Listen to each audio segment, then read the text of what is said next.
Mm, good evening. Hmm. I just realized that we've done this for every day except for one, for 2 weeks now. And it feels nice. We talked this morning about dedication and what our dedication is to step into and step up to the relationship with the universe. This is definitely part of my dedication, being here with you each and every night. Uh, and it's interesting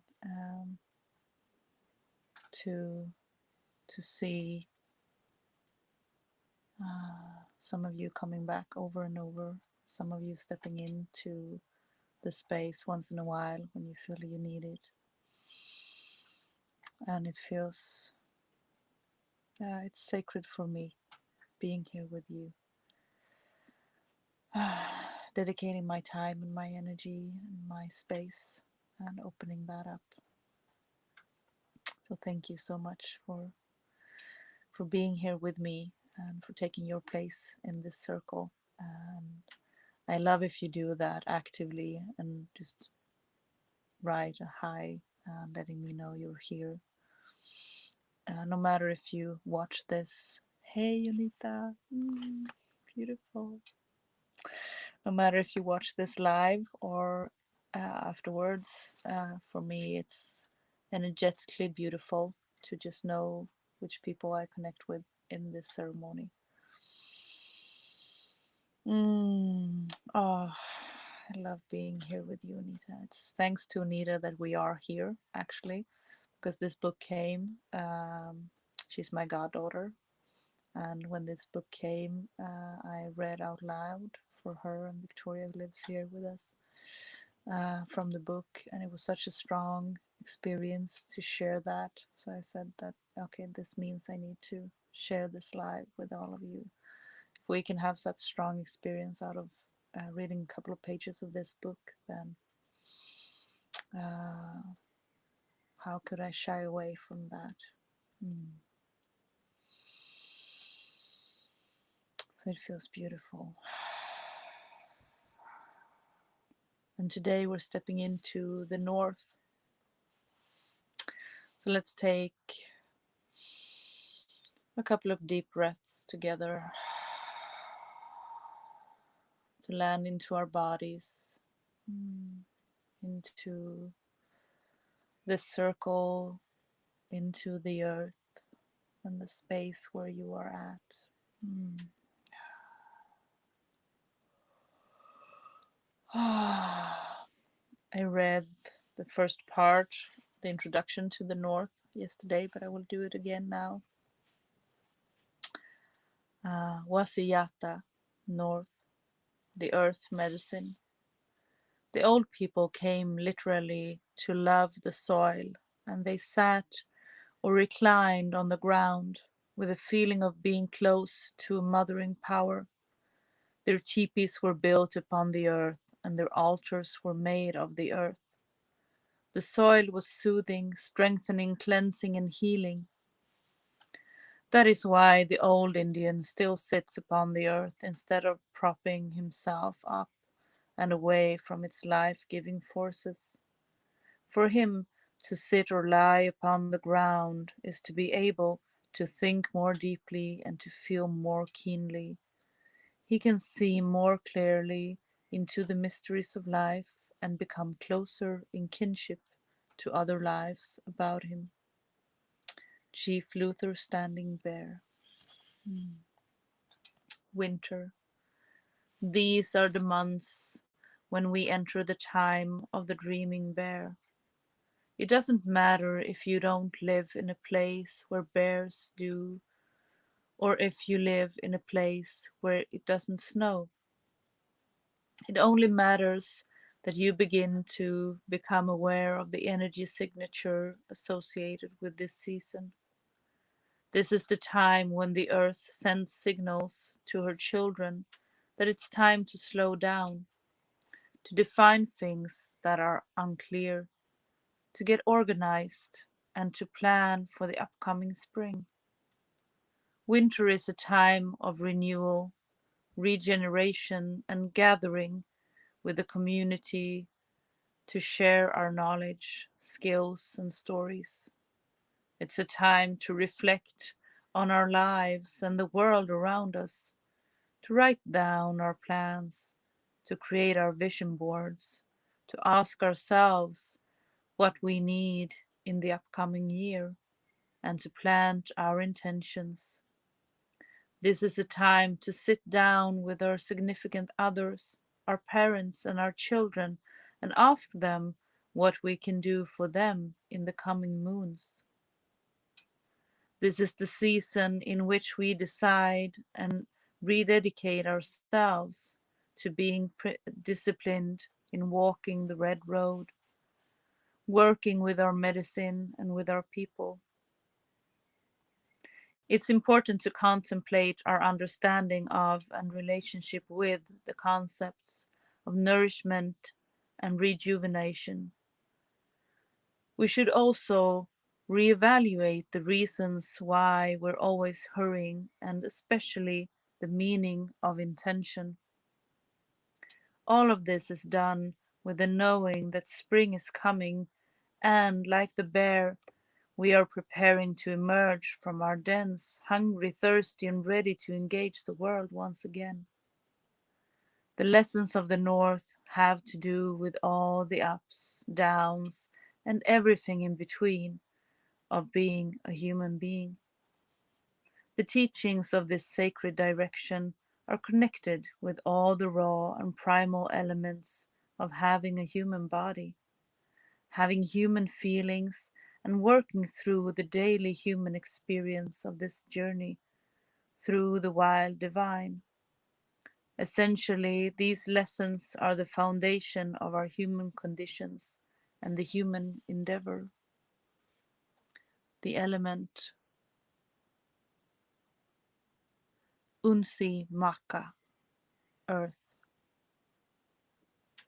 The element of earth is another gift of the Creator and a foundational element of spirituality that offers us teachings on how to embody our human form. Meaning, earth is about practicality. It's about who we are, what we do, why we do it, and how we do it. We can experience profound knowledge, miraculous healing, and deep contentment when we're able to connect with the wisdom and healing powers of the earth medicine from the north.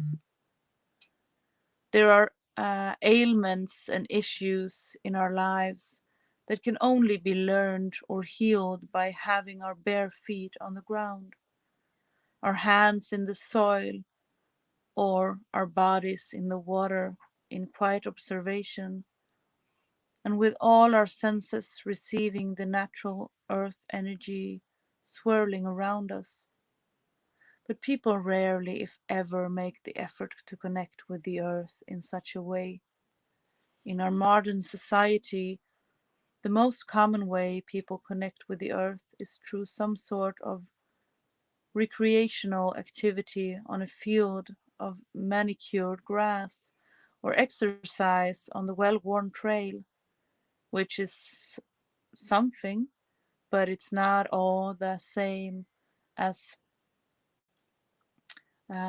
or a substitute for a deep spiritual connection with a space we may find off the beaten path. When was the last time you lay on the ground and gazed up at the sky while listening to the heartbeat of Mother Earth?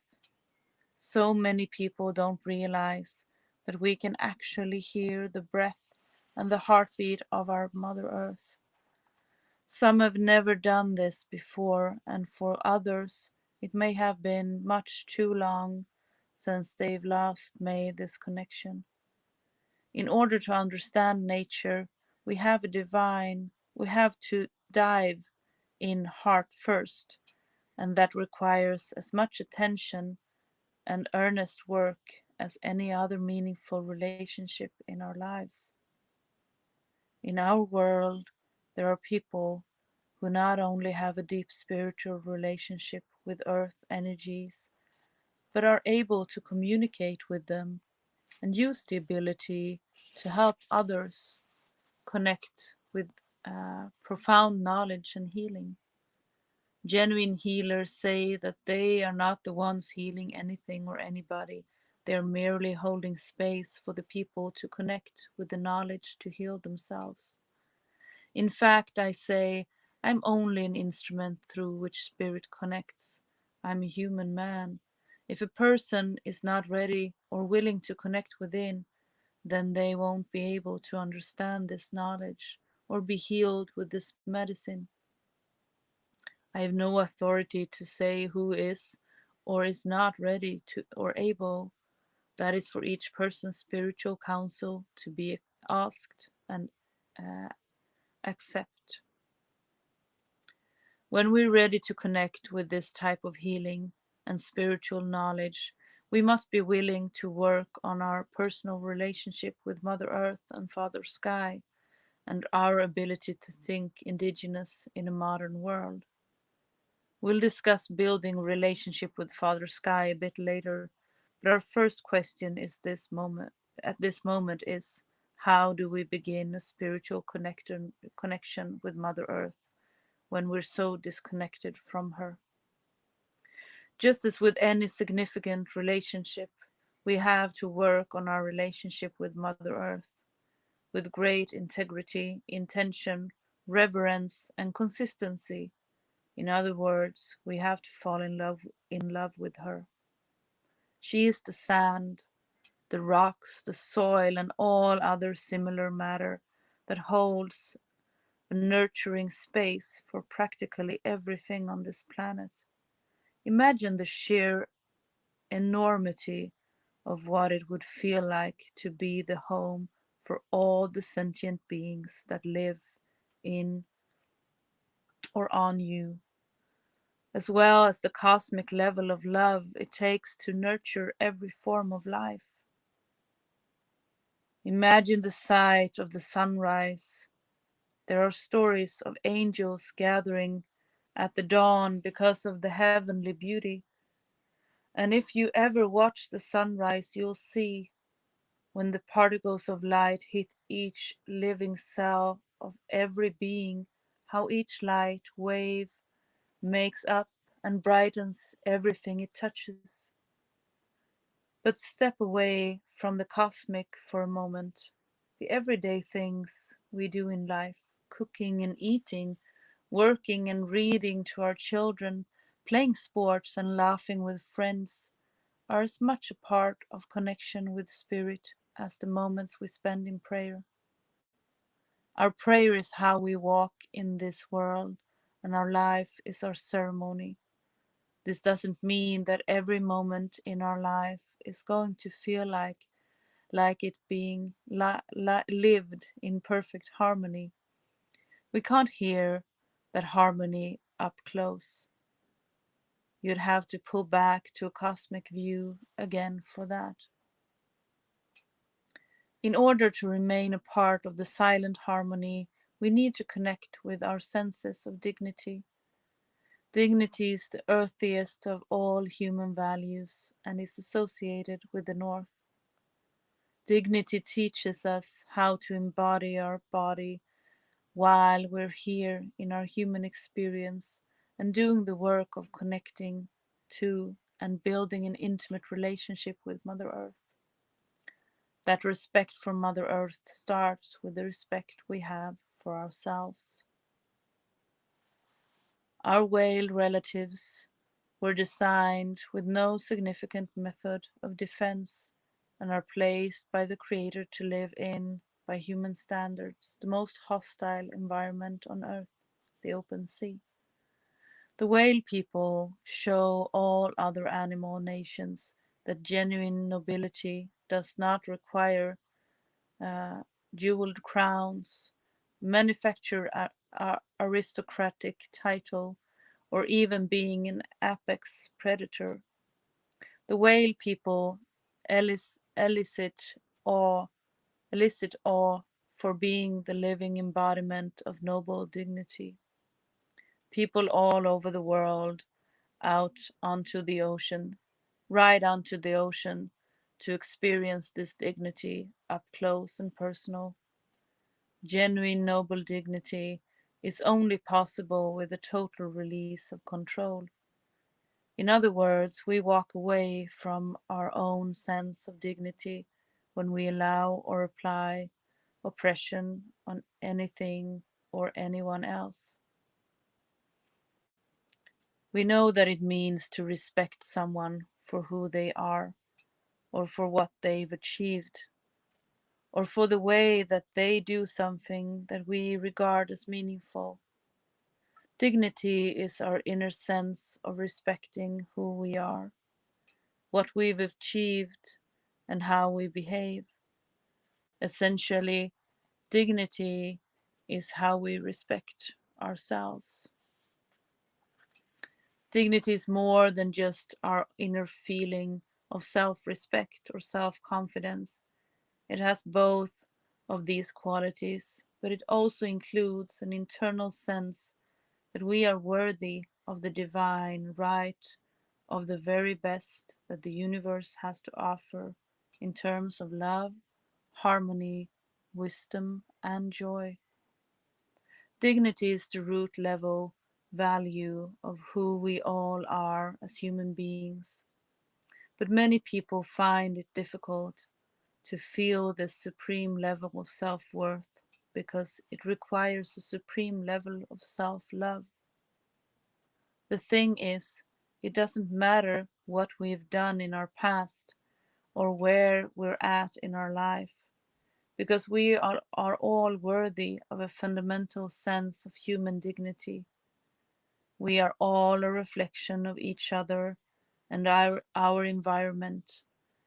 And when we negate dignity, we negate not only ourselves, but the root value of all life on Mother Earth. Human dignity plus compassion plus kindness equals peace.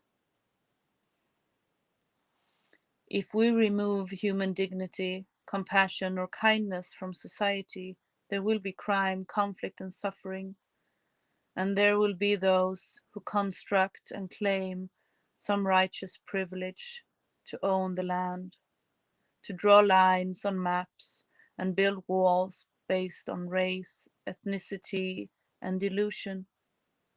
When society no longer honors human dignity, the deceased ones are able to easily convince um, us that the only solutions to simple problems are separation and war. And what is war but a source of revenue for politicians and a profit center for corporations?